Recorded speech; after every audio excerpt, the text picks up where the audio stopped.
Okay, so I've decided to go back to reenacting question post that I made a couple months ago and answer some of those questions. First question was, do you guys use blanks? Yes, we use blanks. They basically, you know, a bullet has... Oh, wait. Okay, so this is a blank. It's already been used, that's why it's not crimped anymore. But this is a blank. With a normal bullet, this section here is the powder, and this section here is where the bullet would go. However, with a blank, how it works is this is still the powder. However, not usually as much, though sometimes it depends.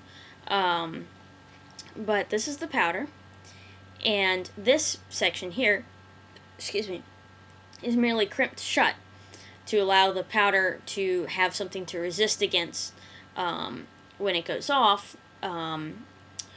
because normally there would be resistance created by the suction of the bullet in the barrel.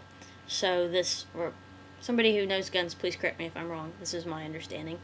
So you have this crimped shut so that the powder will still go off, and with enough force, you know, to do whatever.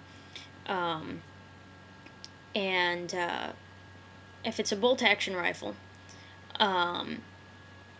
those are the easiest for blanks, because you just put the round in there like any other, like you would a live round with, with a bullet here. You just put it in there, you shoot it, you eject the cartridge, and that's it. With a semi-automatic gun, which I believe this is a spent cartridge from Mark's Gewehr 43, which is his semi-automatic rifle for his German impression.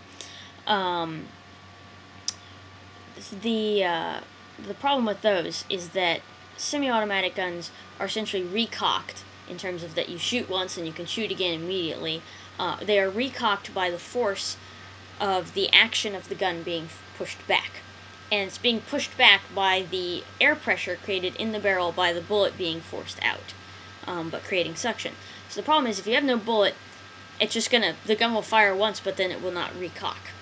And so what has to happen is people, when they're blank adapting a semi-automatic gun, you screw something in, like this, to the end of the barrel, and it restricts the airflow down. There's usually a little itty-bitty hole, or a bigger hole. I mean, it depends. You kind of have to calibrate it to the gun. But there's a hole that restricts the airflow, so you're still getting a muzzle flash and everything else, but it restricts the airflow in such a way that it will imitate the suction of there being a real bullet in the gun, a real round in the gun, and it will recock. It will force the action in the gun back, and it will recock the gun. Flintlocks are vastly easier because it's just a matter of putting the charge of powder down the barrel, and it's usually in a paper cartridge, putting wadding down there and just putting no round. So that's really easy. It's the same thing so that's for 18th century stuff. It's the same for for Civil War stuff. Blanks are really only a problem with 20th century reenacting. And even then, only if you own if you own a bolt-action rifle, you're still having to have casings eject. But the whole blank adapting thing is really only a problem if you own a semi-automatic weapon. So, there you go. That's how blanks work, and that's the answer to the question as to, do we use blanks? And yes, we do. You can, however, still be injured by them, because even though there's no projectile leaving the barrel, there's still a lot of air pressure. There's kind of crud and powder residue that comes out. There's the muzzle flash. You can get burns from being too close to one going off. I had a gun go off right next to my ear. It was like here, and I was deaf in that ear for a couple minutes, and if I'd been in front of it at that range, there would have been major problems.